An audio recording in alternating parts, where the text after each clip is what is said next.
This video will contain spoilers. I read the Marvel crossover storyline Inferno.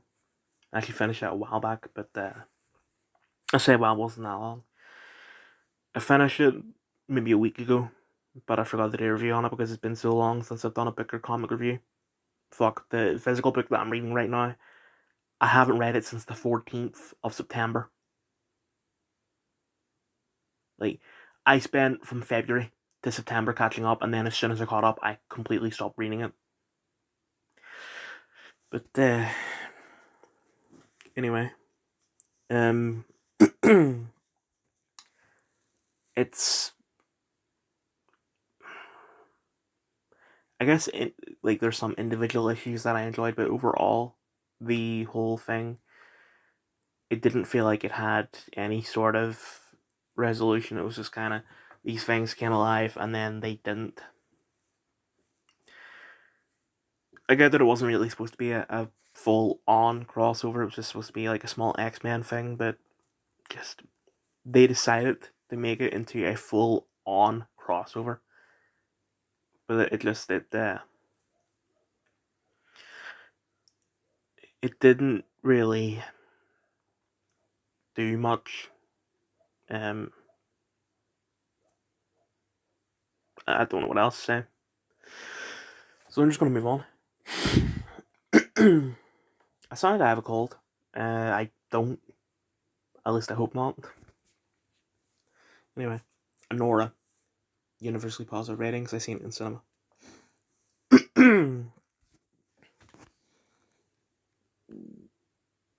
I don't know if you could hear that, but excuse my stomach if you could.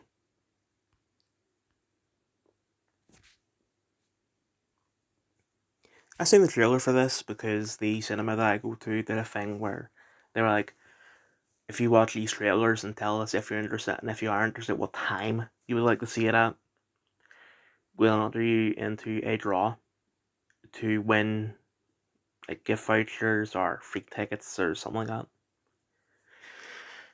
And I watched it and I thought, yeah, it's pretty good.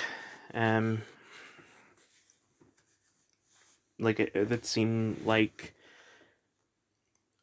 I don't care about all that romance shit, especially since this is like I wouldn't really call it romance. It's just a hooker and a horny boy thinking that they fell in love when they've only been around each other for like a week. And I don't care for all that, but the conflict seemed interesting. And then I actually watched the film, and the first 40 minutes is a lot more sexual than I thought it would have been. I get that, she's a fucking prostitute, but I didn't expect it to go as far as it did. Um, like, first 40 minutes is not much plot, it's just fucking. And then they get married, and then uh, like from 40 minutes into it to basically the rest of the film, it turns into comic genius because the whole plot of it is that the Ivan's family found out that he got married, and they're like, no, bringing disrespect to the family because she's a prostitute. Um, so they're gonna go over from Russia to America to get an annulment and all that. They have some of their men trying to like keep Ivan and Honora at the house. Ivan fucks off, and it's just these two guys and eventually three guys, and Honora just.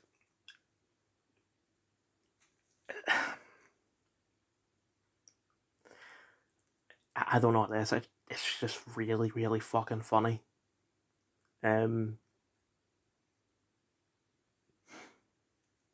I don't know what else to say. Like that's all there really is to it.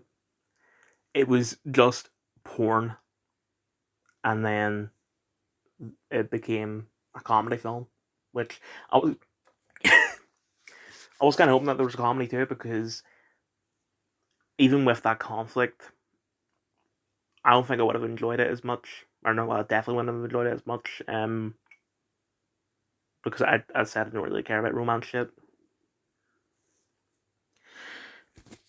Nah, fuck it, I'll move on.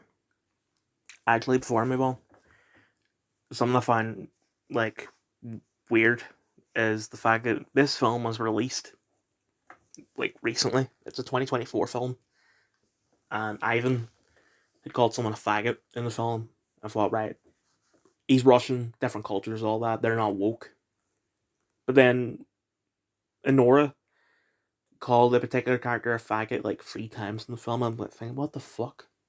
Like, it's an American film set in America with an American main character. Pretty woke place and time and culture and all that. And she called someone a faggot 3 times. But anyway, final review: The Blacklist. I actually don't know what to say about this.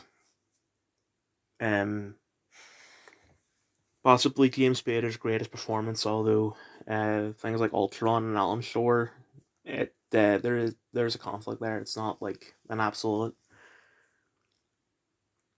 I was actually talking to Dolan yesterday, and he said that he thinks that James Spader will appear as Ultron in the Vision Quest show, and then they'll give Ultron like a sort of human body, but he won't be played by James Spader. I'm thinking, why?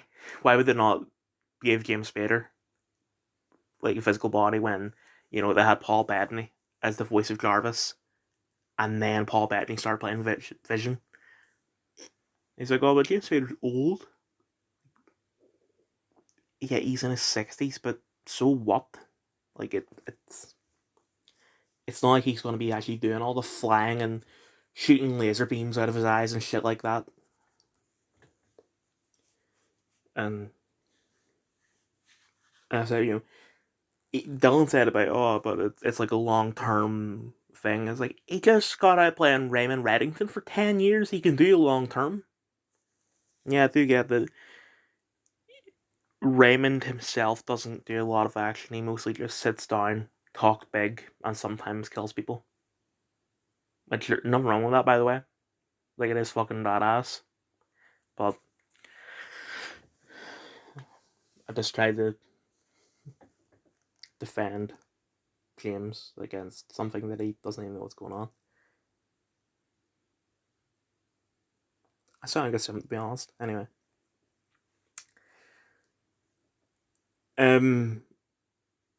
The problem with this is that I started it in 2020. Like, first episode 2020, second episode 2021, third episode 2022. And then, like, that's when I watched the rest of the show up to that point. Season 10 hadn't aired yet. And then, when it came to season 10, the plan was I'm going to watch it when it all comes out, because I think I was busy doing something at the time that it started airing in the UK. Or I just wanted to do that. But then when it all released, I was busy doing something else, and I didn't get to watch it until August. So I watched the first, I think, 7 episodes in August, and then I watched the rest now, like, in the past couple of days.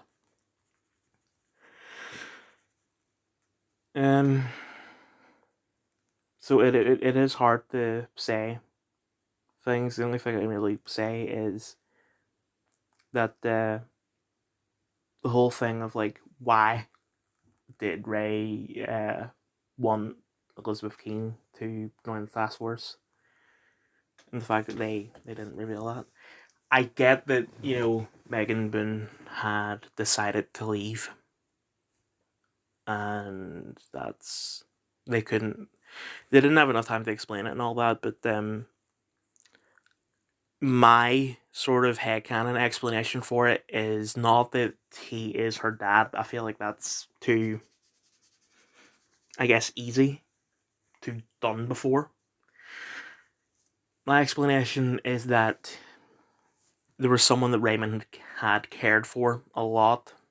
I'm not talking about a lover, it could be a best friend. and they had died just like somewhere around the time that Elizabeth was born, and that person sort of made a dying wish to Raymond of like raise her, and that's what he did. And even though he wasn't really in her life till she was in her 30s, maybe he was sort of doing shit in the background. Um, my stomach keeps on rumbling. I'm sorry if you can hear that. I've got nothing else to say. I'm going to move on.